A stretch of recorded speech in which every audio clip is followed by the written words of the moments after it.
Going live on YouTube now. We're live on Facebook already. And Lester is AWOL. But anyway, it's episode 51. Hi, Mom. Hey. You know, I'm assuming my mom will watch eventually sometime. Hi, Dad. Thanks for joining. Anyway. So while we're waiting for Lester, let's just get going. How was your week? It was awesome. Well, let me just, I always forget this. I need to push record in places Yeah. just in case things go wrong. Still haven't got my checklist up and running yet. And Only things 51 will go episodes. 51 episodes in, and I'm still haven't written down my list of things to do when I start up the live stream. Hey, how's your experience with OBS, man? Like as a free live streaming software. Yeah, it's not bad. I mean, it's got some idiosyncrasies and that kind of stuff. Yeah. And sometimes, like just now, the Teams was freezing. I don't know why. That is weird. I don't know how I fix it. I just, minimize, maximize kind of thing, and all of a sudden it's working again. So I wouldn't say it's the greatest. Remember, I was trialing that vMix and all that kind of thing. There you've got a lot more control. It takes a bit more effort to set things up, but once things set up, like you don't have to do anything. Whereas I always feel like I'm fighting with OBS to get it to work the way that I want it to work. And when you add something new, then something's not working. Why? You can't explain it. And like with Skype, when we were doing the Skype thing, that we would get an echo. And there's you don't know how or why. You just click things until, it's working. You don't know what you did, but now it's working. Yeah. So I think it's still got some time to go. But I mean, look, when it's free software, do you really have the right to complain? I think there's always room for improvement. And I know there's room for improvement, but you can't complain. You can't be upset with the guys because they can't get this thing to work properly. What I've been always wondering is like, how do these guys that work on the open source codes, how do they make their money? Okay, obviously they don't make their money, right? But like, how do they support actually the time required to put in, to improve the features, to patch the bugs, etc., etc.? Like, I suppose those guys have got day jobs. No, I suppose those guys have got day jobs, and there are other ways that they make their money. And who needs to sleep during the night, right? No, well, the thing is, remember, they're probably IT guys already, and they sometimes you'll probably find that they work in that kind of industry anyway. Yeah. And it's like a passion project that they do. I mean, like you've got a hobby, whatever that hobby is, that's their hobby. They don't necessarily have to earn money from it. Yeah. Yeah. Because often these things are born out of someone goes and wants to write something themselves to help them sort a problem out themselves. And then they make it open source and other people buy into the project. And then all of a sudden you've got 10, 15, 20, maybe a couple of hundred people submitting stuff. Yeah. Yeah, but it's a good question. Good question. Lester, thank you for joining us, eventually. Welcome from the sunny we UK. can't hear you, dude. We've lost you. You on mute. I think you muted. He's on mute. I think the whole "you muted" thing is a quote of 2020, 2021. Yeah, absolutely. Anyway, Lester, how was your week, dude? I'll go for a 7. You go for a 7. Oh my god! Yeah. First 7 Life this year. is looking up. Life is looking up. Yeah. Let's see. Why is it a 7? Why is it a 7? Yes. Because this week we went to another stage of unlockdown. Oh yes. So life is a bit more resembling the old life. Let's see. So played poker in the pub on Wednesday. Oh, you played poker in the pub. Yeah. Okay, that's good. Did you win any money? Inside the pub. We're allowed inside a pub now. There's still restrictions, but we're allowed inside. So I thought, well, that was a good night. So took the dog for a walk last night, past the pub, and got home at 1 o'clock this morning. Ooh. Ooh. Oh, that's intense. Are we a wee bit hungover? No, I'm fine actually. No, I'm fine. Okay. Yeah, so the 7 is life is starting to come back to normal. Okay. I'm actually not working from home on Monday. I'm actually going to one of our sites Oh, for a really? face-to-face meeting. Oh my God. Is that not What scary? is it going to be like? Oh, I don't know. Can I still drive? I don't know. But I It's mean, been so long. yeah. You That's most likely hectic. will Yeah. just need to take a day just to prepare for that, both mentally and physically. I think you're right. I mean, I don't even know if my work clothes still fit me. Lockdown has not been kind. Yeah. Yeah, well, yeah, I did find that there was a stage where I was knocking around the house in my tracksuit pants and my hoodie. Yeah. And then the next time I tried to put on a pair of jeans, I was like, what the fuck is going on here? Yeah. Yeah, no, that's So how hectic, bad eh? is it? How bad was that? Like on a scale of 1 to 10? I suppose the best way to describe it is how far could I get my zip up percentage wise? 75%, dude. Yeah, that's not too bad though. Like, was that one of the rationale, one of the motivations to go to the gym and start like exercising and getting some motion in? No, Motion to the ocean. no, that wasn't the Okay. motivation. The motivation was the step challenge at work, and I don't want to be bloody last. How's that going? Yeah, it's actually going well. So far You this stepping month, up the ladder. yeah, so I'm probably running about 4th at the moment. The people that So I'm close. well, they're like some front runners, which are, excuse the pun, are runners themselves, it seems, because they clocking up fairly high step counts per day. So I think they're in a different league of their own. They're in a league of their own. Yeah, so I'm probably sitting on 300,000 steps for the month so far. That's not How too many do you- bad. Yeah, so that's probably averaging about 15, 16 a day. But yeah, I'm That's- stepping it that's up. I'm good going. doing, You this stepping week it I've up. been doing 18 a day. So it's You're like stepping 10 it Ks. up and I'm burning stepping it up. motivation. All these Don't puns. step out of line though. Don't step out of line, yeah. So is it Yeah. close? How far is 5th away from you? Not too far. Not too far. But I mean, you can see, I suppose this is how data analytics work, is because there's a central spreadsheet that we're all connecting to that's on Teams. And so you can see everyone's step counts and who's in which team and how many steps the team's made so far and how many steps the individuals made so far, etc. So you can start analyzing. You can see the pattern of, okay, I see on this day, this person only puts in 5,000 steps. Oh, they're still manually entering the steps. There's no Yeah, it's all automatic manually. synchronization. Yeah, because, well, look, I mean, everyone's got their different methods of measuring their steps. Some are doing it on their phone. Other people are using their watches, Apple watches, Samsung watches, Garmin watches, different types of phones, So, yeah, everyone's just entering their steps in. Look, I mean, a lot of people are behind in capturing their steps. But those ones that are capturing it on a regular basis, you can see what their pattern is. So, you can get a feel for, okay, this guy's a runner, and I can see on a weekend he must do a long run because he goes from 18,000 steps on one day to like 30,000, 40,000 steps on another day. Yeah.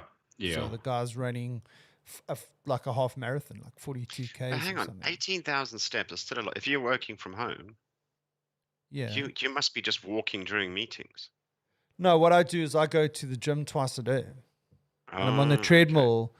So in the morning I walk 5Ks, and then in the afternoon I walk 5Ks. That's That really gives good, man.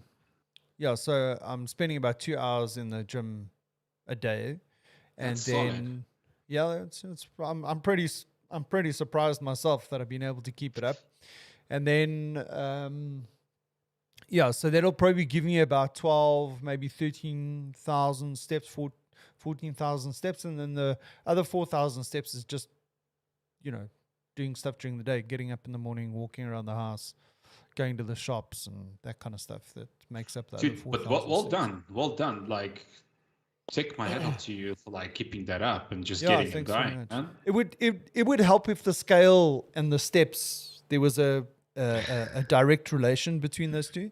But Well, it's there not is the a case. relation, but like you got to give it some time, man. Like Oh, you can't well, expect like geez, dude, I've been doing this for 3 immediate. weeks. No, I've been doing this for Yeah, 3 weeks. yeah. It takes Like I a haven't. month or so to kick in. And what and what's the expected kick in? Do you think when it kicks in? I think it's low. You're just going to be, you might not get, you might not lose weight because what you're doing right now is you're converting your fat into muscle. So Fair enough. weight wise, you might lose a little bit, but it's not going to happen as quickly as you think.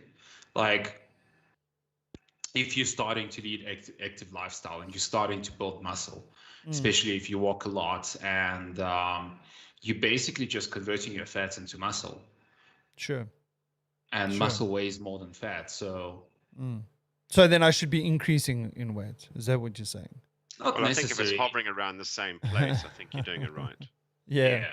No, I don't want it to hover around the same place. It needs to drop down a bit.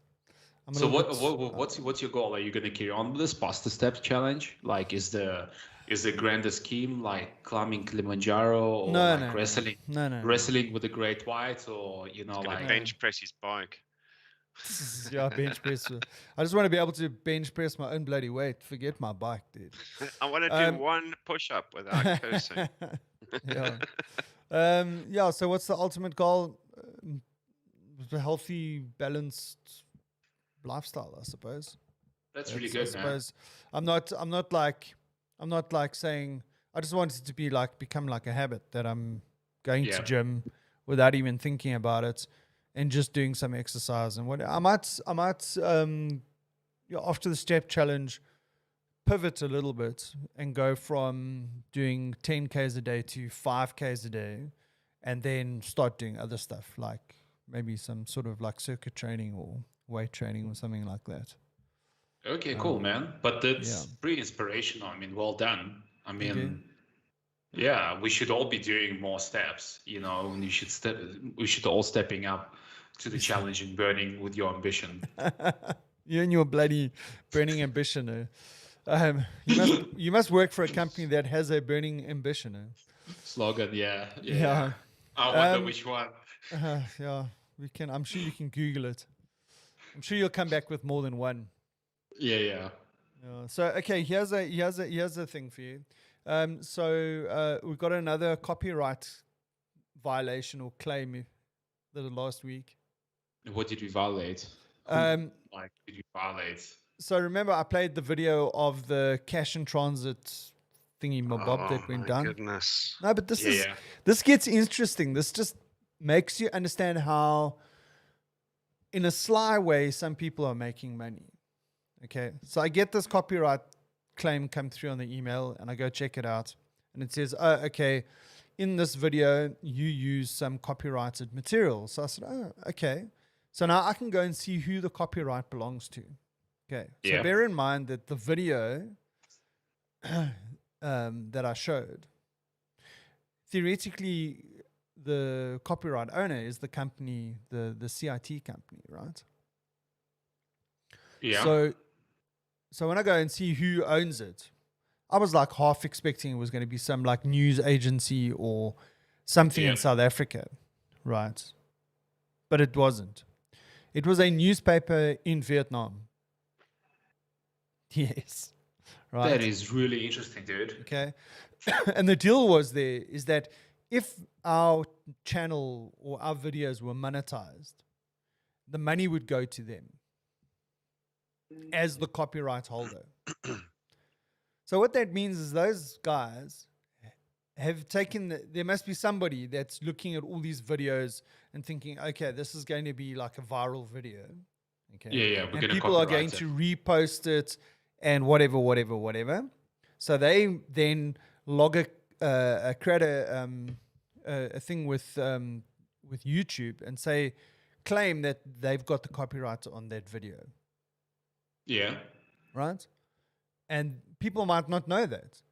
And what's happening in the background is that if your channel is monetized, they get the money.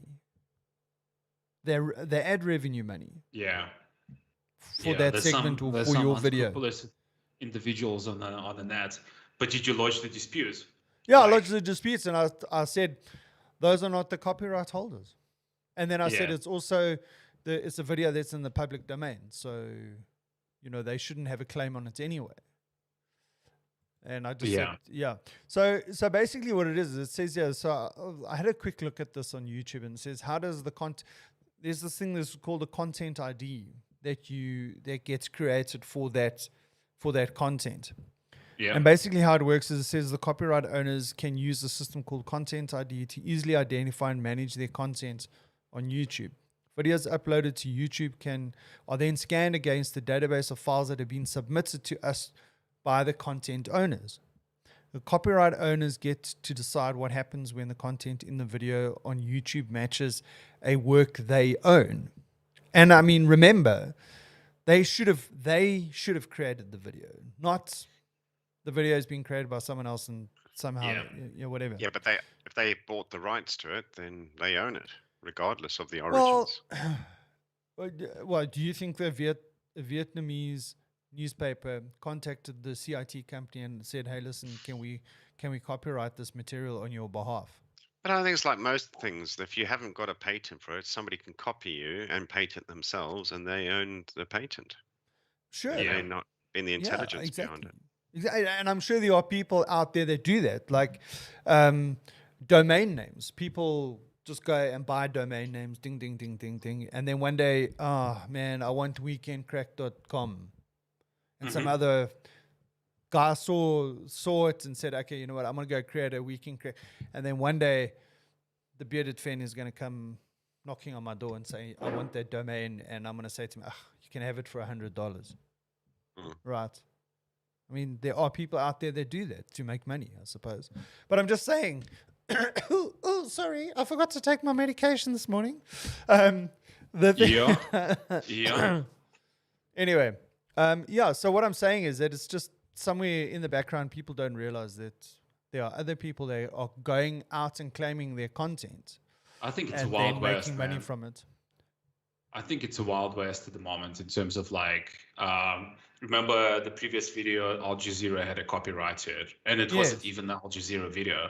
Exactly. It wasn't the content created by Al Jazeera. It's like, it's just a wild west at the moment where like everybody's doing whatever they want. Well, I suppose in a way, like, you're referring to the Neuralink video that we showed a couple of weeks ago. Yeah. So the thing is that Neuralink, when they put out a promotional video, they should go onto YouTube. And like Lester was saying, if you design something and you want to put it out into the public domain, before you do that, you go and patent it, right? Likewise, if Neuralink is now creating this sort of content, they've got to go out and go onto YouTube and wherever and say, okay, this is our material, and copyright it.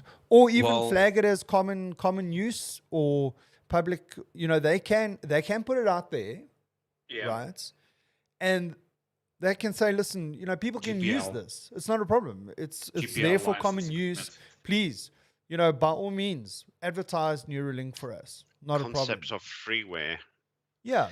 I mean, we were talking about freeware. You know what annoys me what about I'm saying this, is, though? by doing that, sorry, Lester, just by doing that, they are protecting the rest of us from these guys, and you can call them scammers if you would really want to call it that. Anyway, sorry, Lester, you were saying? What annoys me is you've got all this kerfuffle to go through now to respond to those claims and investigate all this. I remember when we put that out, Oleg and I couldn't see it. Yeah. It didn't come up on our stream. Didn't it? No, it came out on the live stream, but we couldn't see it. Oh, bugger. Sorry. No, I completely agree with you. I think GPL, like, for that type of content is perfect. Like, what Neuralink would want to do is they want to advertise the achievement of what they managed to achieve as wide as possible, right? Because they're not interested in monetizing the video, right? Because it's peanuts for them. Let's just face it, right? But they want to make sure that people discuss it, share it, view it, generate. Pass it on. generate some discussion around it, excitement, whatever you want to call it, right? But yeah, it's just crazy. I think it's like from the YouTube and like content creation perspective, it's a wild west at the moment where like people have to prove that they're original tweet owners and like It's crazy. stuff, man. It is crazy. Yeah. Yeah, I suppose. Yeah, I don't know. I look at I think when these technologies come out, and then I would imagine 5 years ago you could post something on YouTube and YouTube wouldn't even detect that it belonged to someone else. Then they went and created the technology to genuinely protect copyright owners of content. Yeah.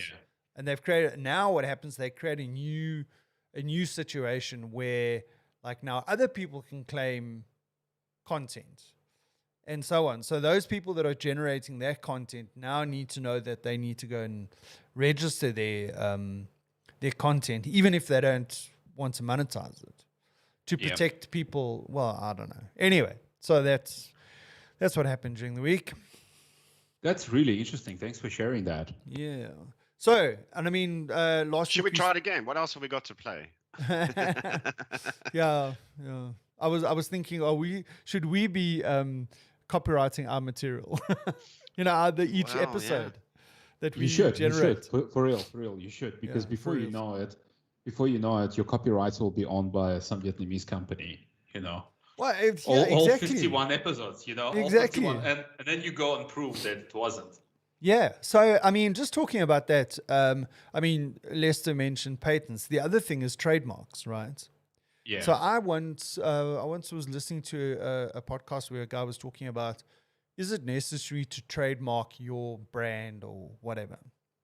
And the guy was saying yes, but not for the reasons that you think, right? Yeah. The reasons why you should trademark something is to protect yourself, right? Not so that you can prevent other people from using your trademark. Other people are going to do that.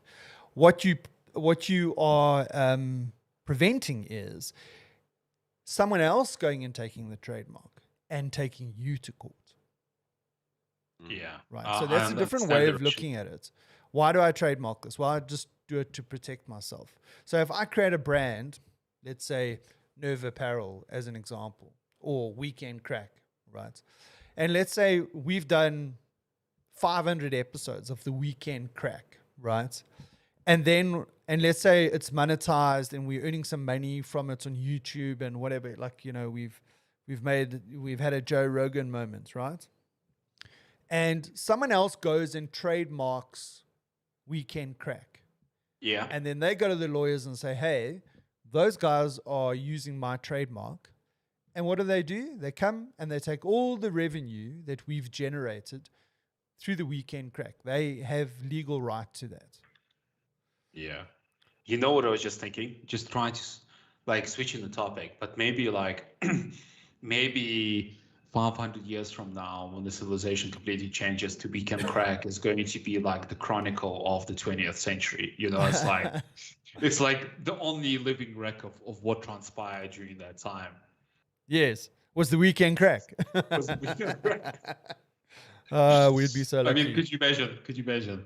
Yeah. Like none of us are going to be around by then. It's like, but it would be quite funny that, people's going to be talking about Weekend Craic like, Gospel of Thomas,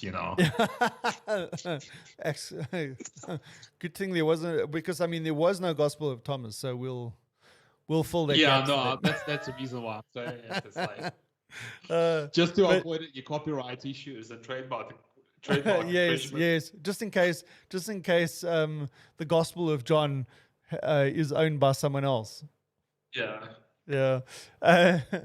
So talking about the Weekend Craic, and then obviously the Daily Talk Show, which is coming to an end next Friday. Yeah. Next Friday. That's sad. That's really sad. Yeah. Okay. So here's another stat for you. They've done over 1,000 episodes, right? That's impressive. 1,017 or whatever. So if we're doing the Weekend Craic every week, once a week, right? For us to get to the same level, in other words, 1,000 episodes, it's going to take us 20 years, eh? It's okay. So you're just saying we should change our name to the Hourly Kræk, so we could do 50 episodes, a day. That What, way on we'll catch up. the We'll half just hour? do lots of 15-minute segments. Yes, yeah, on the half hour, yeah, yeah. So talking about the daily talk show, you see, they did a colo challenge, or the colo, yeah. So I watched it this morning. And the guy was pretty good, actually. Did you watch it? Yeah, I watched it. I watched it yesterday, actually, when you sent the link out, and he was really good. But he basically, it wasn't like a blind test. He actually used the, the differences in color of various drinks and picked up those differences to actually ID them, which was really cool. It was really amazing. Yeah, so it's not just a taste test. It's not. So if we have to do it, it have to be completely blind. No, we won't do it completely blind. No, we'll just do it normal. Otherwise, you've got to do a feel as well. Stick your finger in and swear around. Oh, that's definitely Pepsi. Yeah. But you see, they also went down the rabbit hole of like when was Coke? When did that start? Was there cocaine in it? It's like maybe they were watching us. Our material now. We should, exactly. I should have copyrighted that. Yeah, we should get that money back. Yeah, I should. It's harder giving them ideas. Yeah, exactly. See, they've been following us, so I wish. But we did get in there first with the idea. We did get in there first. Last year, by the way. We still have to do it. We still have to do the actual test. 6 months down the line. We've only been talking about it since episode 10. Yeah. So I've decided. We'll do it. We'll do it for sure. Yeah, no. Oleg, if you're keen and available to pop in to the podcast studio next weekend, I think we'll do it live. We won't do the whole idea of filming it and editing it nicely. We'll just do it live, and Becky, the producer, will be in the house, so she can sort it all out in the kitchen there, and she can bring it to us, and then we can do the taste test. Yeah, let's do it, dude. She can number the glasses, and she'll know which one is which. Okay, so tune in next week. Okay, I'll tune in next week. Yeah, tune in next week. Don't forget, Lester, to tune in next week. Next week? Next week. Saturday. Like Saturday. But how would we do it with Lester? Like May. Oh, well, Lester's going to be an observer. He was always going to be an observer. He was going to be like an unbiased. I sip a Coke here and I go, it's subliminal. I might have different ones. Unbiased judge. You could set up the glasses on your side and you just put any shit in there and you're just like, I think this one Lemon is twist. That's not Pepsi Max. Yeah. So listen, another thing that I saw come through on the wires during the week was that there's a company called Labatt Africa here in South Africa. They've got a subsidiary called Labatt Healthcare, and they've just acquired 75% stake in a Northern Cape-based cannabis company to the value of 15 million rand. I saw that. Yeah, the company's called Leaf Botanicals. So what they've done is they've forged an exclusive distribution and supply agreement with a global hemp and CBD smokable brand, Ace and Axel, which we'll get to just now. What's the deal in the UK with cannabis and CBD products? Is it? Yeah, you can buy hemp and cannabis type products. Yeah. I haven't really looked into where they are produced or manufactured. But yeah, I mean, it's still an illegal substance. It doesn't have a high rating. Depending on the narcotic, there's different levels of legality or illegality. Yeah. But yeah, it's if you so that the hemp clothes or the hemp oil products, those are freely purchasable and CBD oils. Yeah. CBD oils as well. Yeah. Yeah. As far as I know. I remember when I was in UK, even at that stage, which was like over 10 years ago,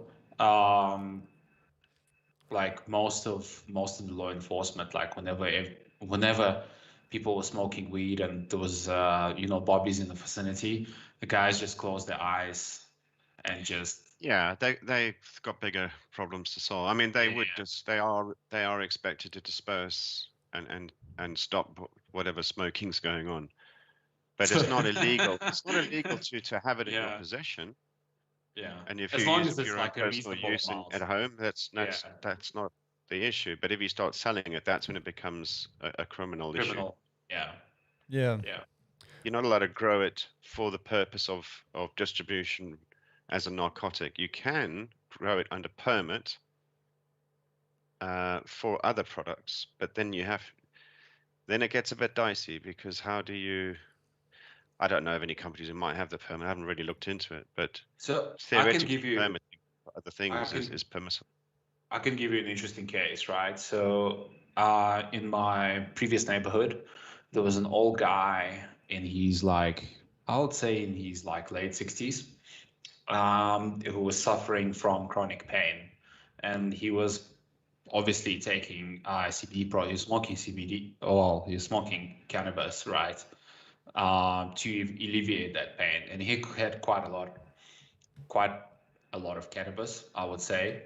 What happened was maybe one of his neighbors or somebody basically logged the complaint to the police, and the police came, searched his place, and found like a 5 kg bag of cannabis, right? So obviously, like, it's very hard to justify, it's like 5 kg bag. I mean, it's most likely about, about half a meter size of bag of cannabis, right? Especially when it's dried out, to justify that for personal use. So obviously he got arrested, went to court, and then in court he actually proved that he's legally entitled to have those products, because like he had his couple of his neighbors, he had his spouse, his partner testified the fact that he's been suffering from chronic pain for the last 15 years, and that he's basically smoking that to alleviate that, Yeah. So was But that there before are medicinal qualities that we should be leveraging. But was that before or after the change in the legislation in South Africa? It was actually before the change in legislation in South Africa. Okay. Oh, what's the legislation now? Since 2018, you can grow and consume cannabis for your personal use. You're not allowed to sell, obviously. At the time that they brought out the ruling, they hadn't specified how much you were allowed to have. I did have the stats here, but of course, as I'm looking for them, I can't find the damn thing. But they did eventually come out with amounts that you were allowed to have. There is a certain amount that you're allowed to have in public. I think it's something like 60 grams of cannabis, marijuana. Yeah. You're allowed to carry on your body in public.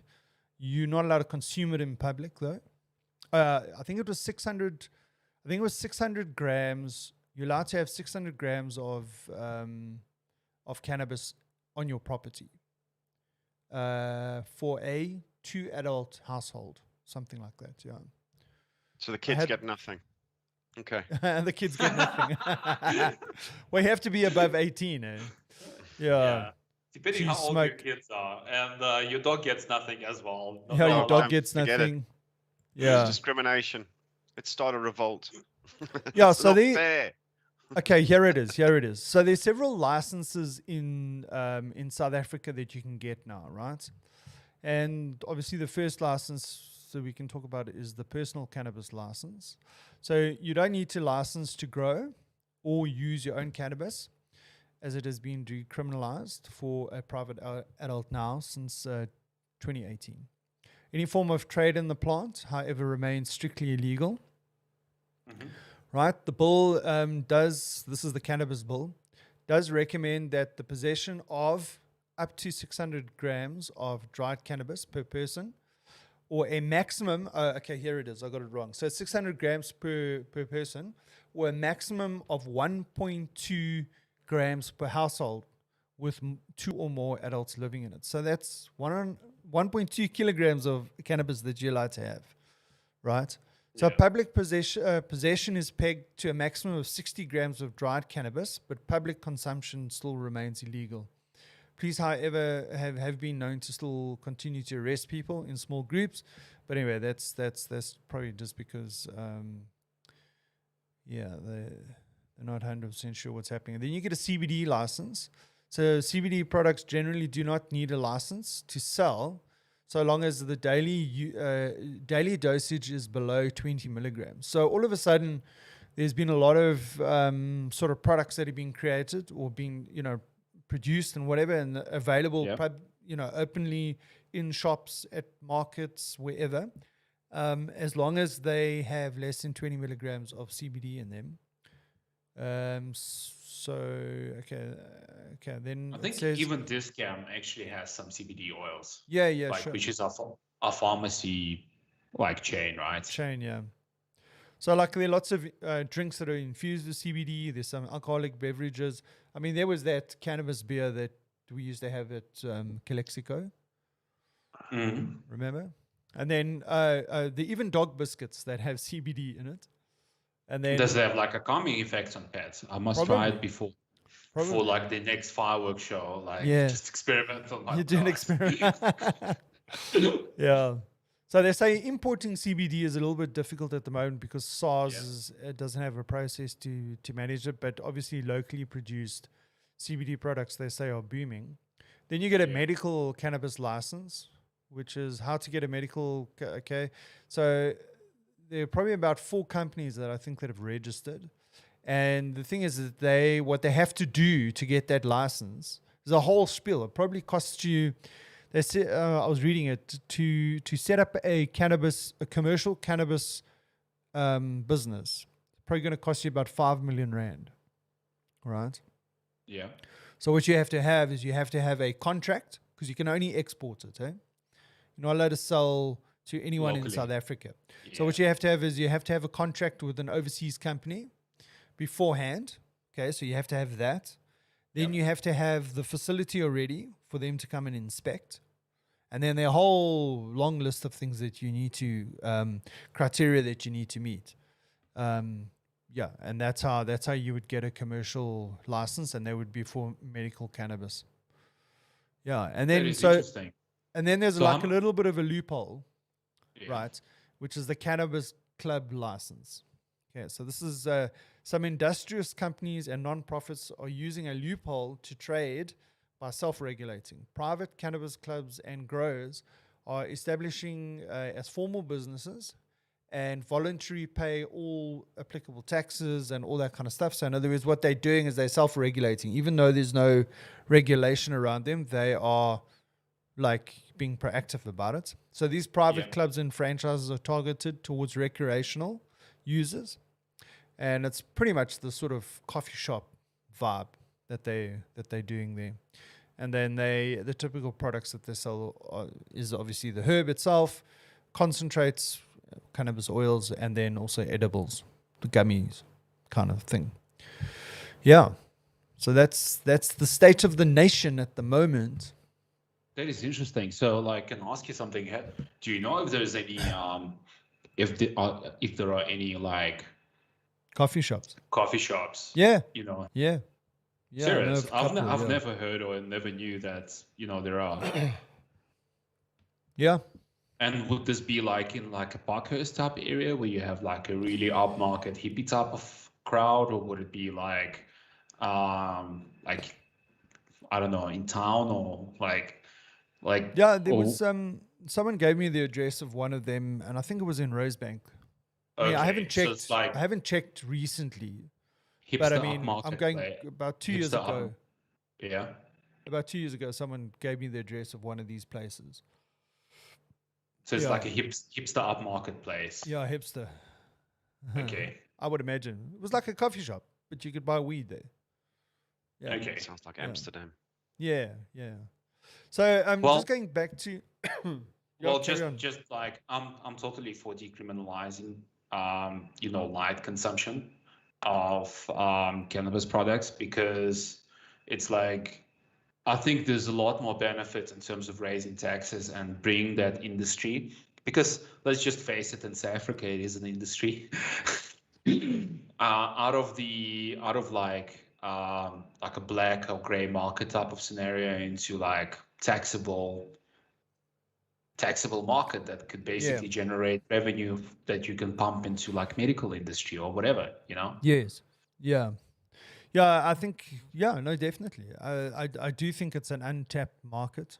Yeah. And us, but I mean, here's the thing. So this company that Labatt Healthcare has partnered up with, which is this Ace and Axel, right? So what they do is they sell basically a cigarette, right? Made out of hemp. So it's just CBD. There's no THC in it. Okay. Yeah. So let me see. I had it here. Of course, now I've lost my way. Okay. Although just a brief comment, I do get an argument that like in a lot of poorer communities, like weed is used like as a gateway drug into heavier things. Yeah, I don't believe that. I don't know. I don't have a position on that, because I mean, you could then call cigarettes. No, you could then call cigarettes as a gateway. You could, and or alcohol as a gateway. Beer as a gateway to hardtack. Or no, for sure. I don't believe that. I think that was just a marketing tactic for the youth to steer them away from using those kind of products. That's my opinion. Yeah. So, well, I'm just presenting. There's that school of thought. There's obviously a school of thought which basically goes for decriminalization, legalization, and taxation of cannabis products. But like personally, I think like as a country we have like huge issue with crystal meth and cocaine. I don't know if you saw in the news. So last week, I checked on the news. There was some boat that was impounded and searched by SARS somewhere in the, I think it's in the Neisner area, right? So Indian Ocean. They busted the guys with 760 kilograms of cocaine. Wow. 760 kilos. And that's just basically What's the street value? Did not get through. It's like, I have no idea. I have no idea. But it's like, you can imagine. Yeah. Yeah, that's yeah.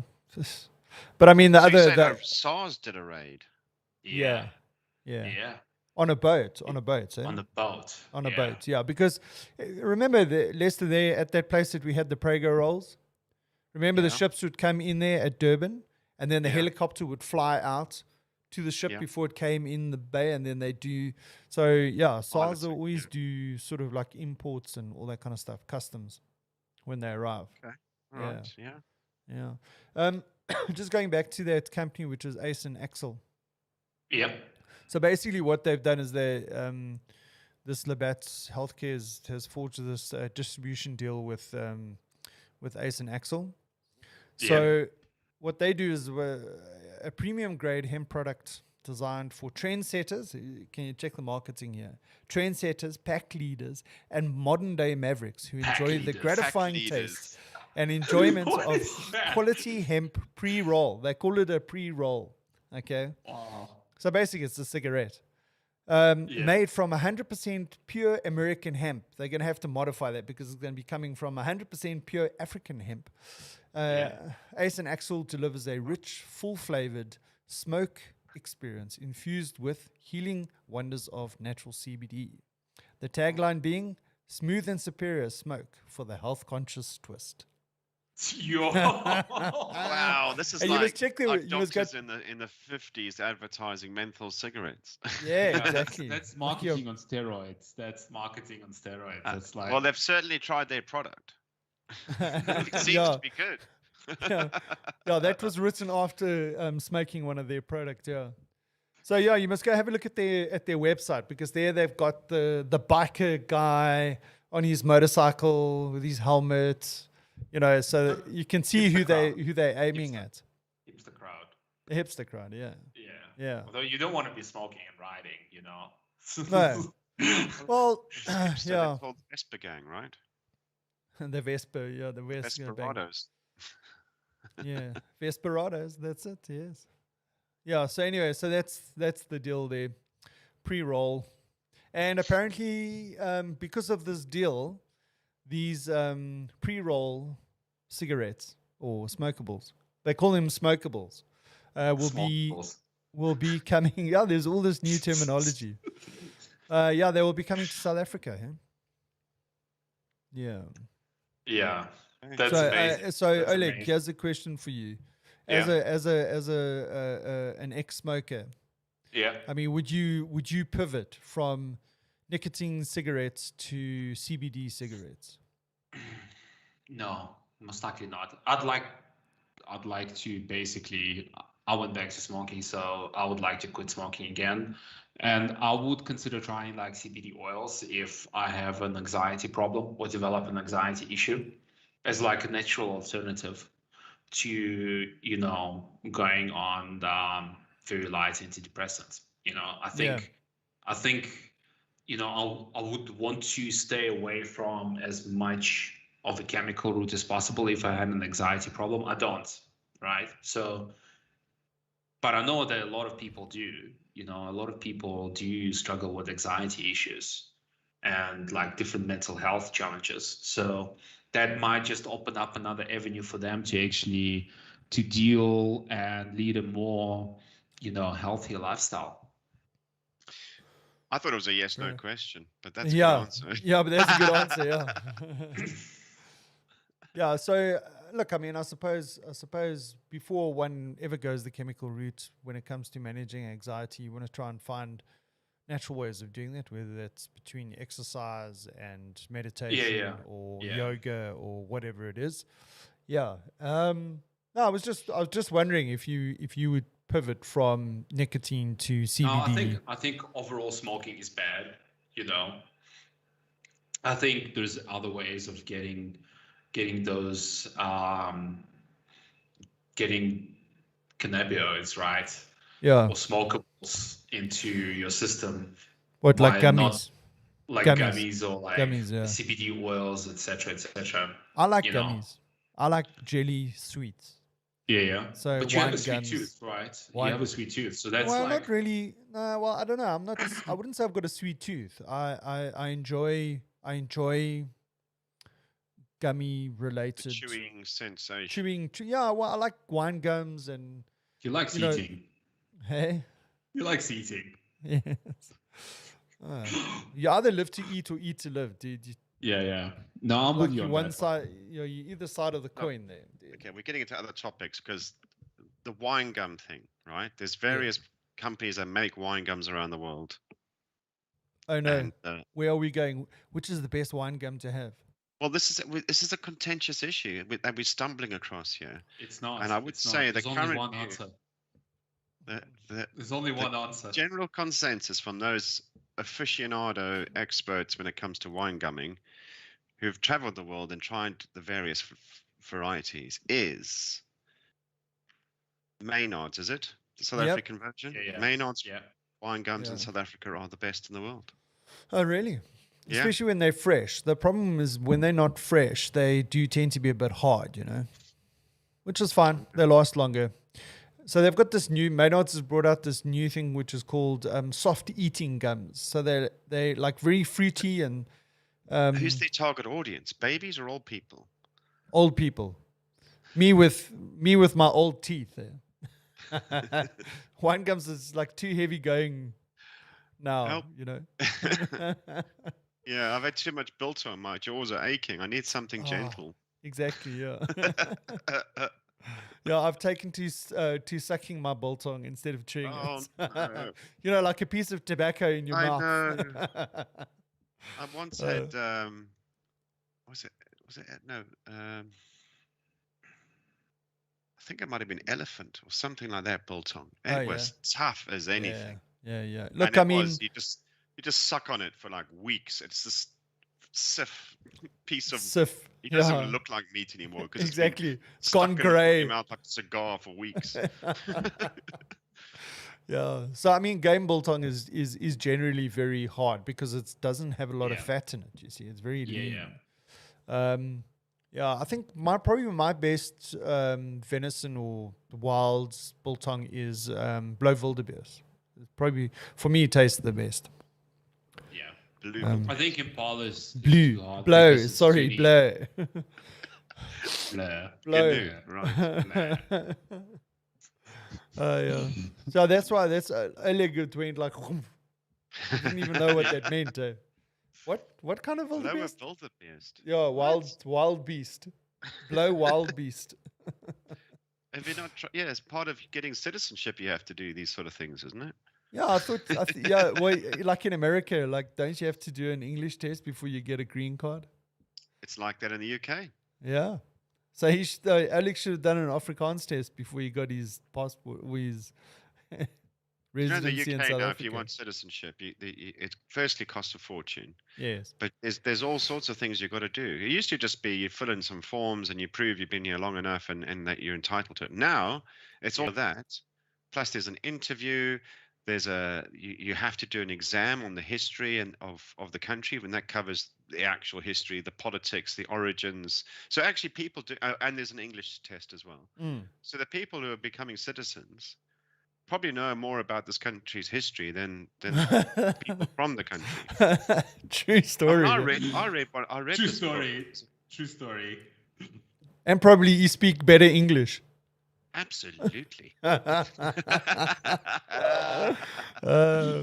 Yeah, no, I read that's funny. this book that these guys had to study. I mean, it's like an encyclopedia.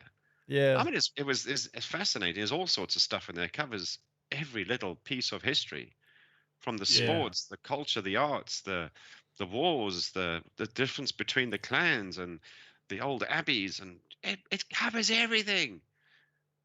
Must Crazy. be a very It thick was book. fascinating. Like, It's a yeah. hard thing. No, you've got to absorb a lot. Why is this date important? Sheesh, this would have taken us years of high school to remember. It's like all this. history lesson, man. I didn't like history full stop. Now But I think you need to do the same for Oz and New Zealand and a few other countries. I know for Russia you have to do that as well.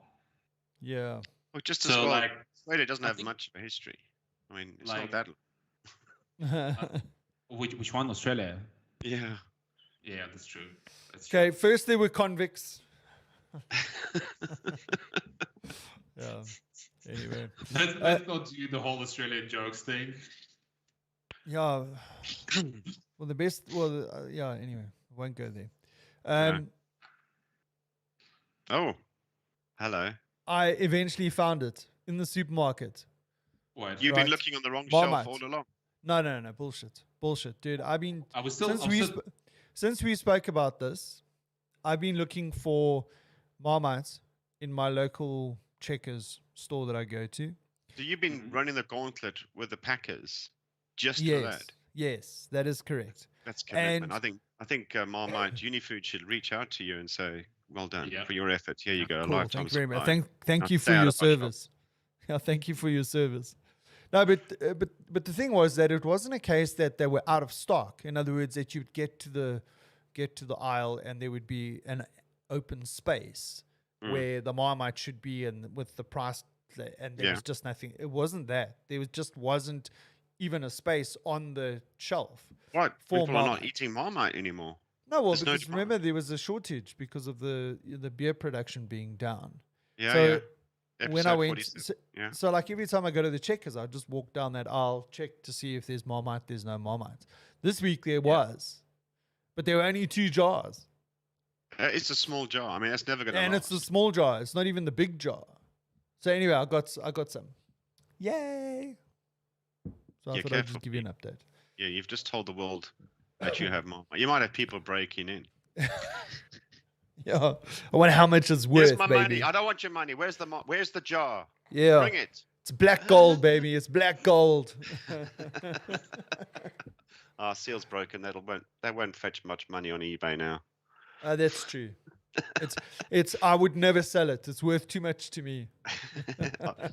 I'll give you 10,000 Bitcoin. Please do. Okay, so actually this is a nice little segue because Yeah. To what? The Bitcoin what price. what day is it today? Saturday. It is Saturday. I mean, besides that, it's Saturday. National Buy a Musical Instrument Day and National Velma Pudding. Yeah, screw Yeah. that. Yeah. What interested Talking me about food was again. today is Bitcoin Pizza Day. So What that was the hell? the day that the first time pizza was bought with a Bitcoin. Today's Bitcoin Pizza Day, celebrated mainly by the cryptocurrency community, takes place on the anniversary of the date that cryptocurrency was used to pay for goods for the first time. Yeah. And it was for the pizza. So the first item they bought, Yeah, well so worth it. That's well Lazio, a worth guy it. in Florida, said, "I will. If somebody brings me a pizza, I'll pay for it in Bitcoin. I'm offering 10,000 Bitcoins." Yo. And he said, "Actually, make it 2 large ones because I want something left over." So when do you think that was? I think 2009. 1998. 2009. Oh, 98 was yeah. No. I wouldn't have gone that Bitcoin far was back. only invented in 2009. 2000, So I'd say 2000, 2010. I thought it would have been around 2006, but no, it's 2010. May Yeah, 18th, 2010. 2010. Yeah. So it's not really today. Yeah. Anyway, yeah, you offered 10,000 Bitcoins in exchange for some pizza. 10,000 Bitcoins. Think about the value of that today. Well, You could think of the bought value of entire it. pizza chain. Yeah, but I mean, think of it, the value of that 2 weeks ago, and think of the value now.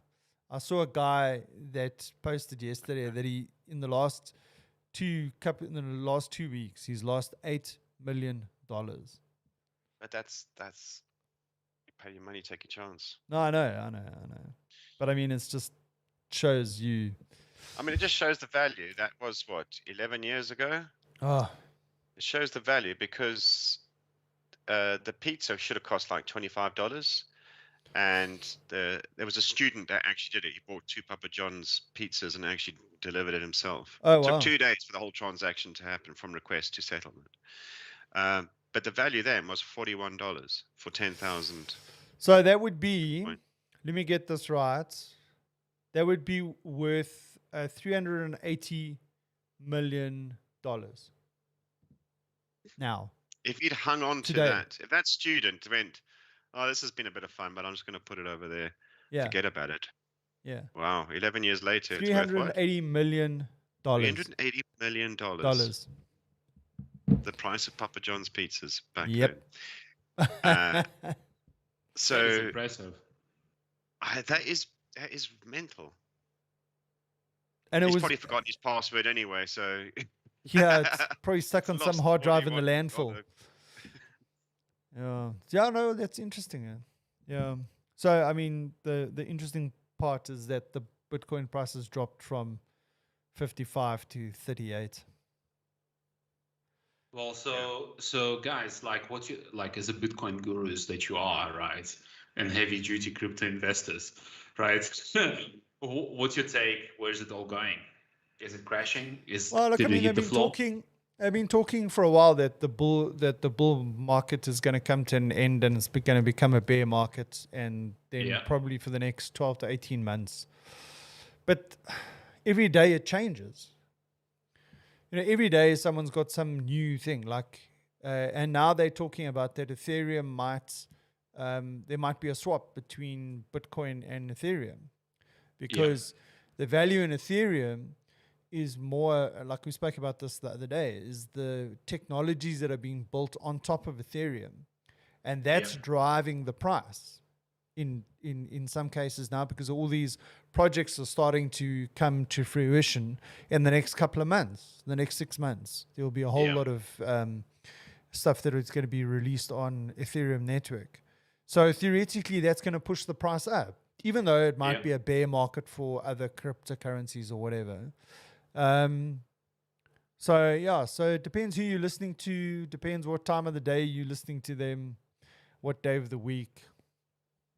You know. The Ethereum is dropping. Quick question.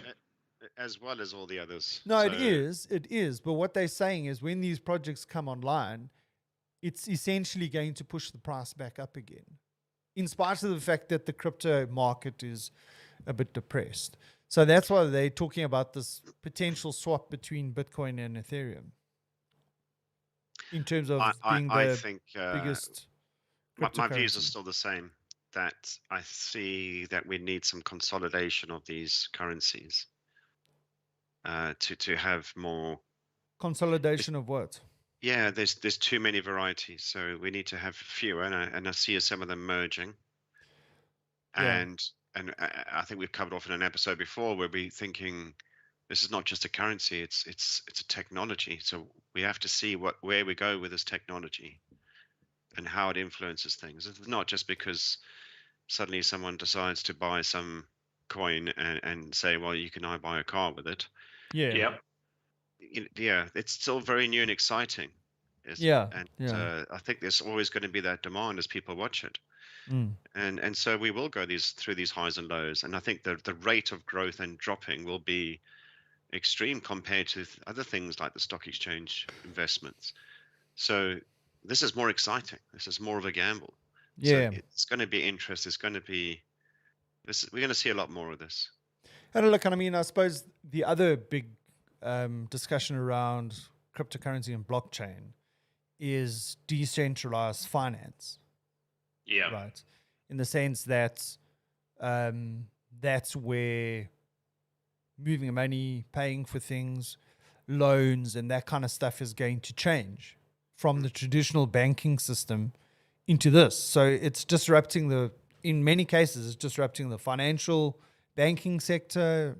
Like we were talking the other day, it's going to disrupt the internet as a platform. So yeah, I think there's a lot that's going to be happening.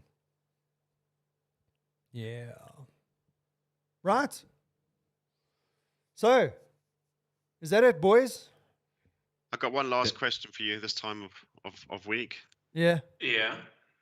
What happened on this day, the 22nd of May, was the day that the arcade game Pac-Man was released. Oh, really? Wow, that's historical. In which year? I think it was in the 80s. Yeah, I would say, I don't know. I would say in the 80s. 82. Yeah. I was thinking along the same lines. It was 1980 on the nose. Okay. Oh, we were pretty close. Pretty close. Yeah. Yeah. 80s is not 80. Yeah, exactly. Give or take 9 That's years. close enough. That's close enough. Yeah. That's just ridiculous. Another thing that makes me feel old. Yeah. Yeah. But it's not too bad. It's not too bad. You're not 60 yet. No, I'm not. I'm not even 50. I'm just saying. Well, it's another episode in the bag, boys. That is awesome. Catch you next weekend. Potentially for eventually that cola. The much anticipated, the long anticipated, much needed. Yes. Post-COVID, we said we would do it. Yes. Yeah. Just do it. Taste and spit. Here we go. Just do it. Okay, boys. Catch you next week.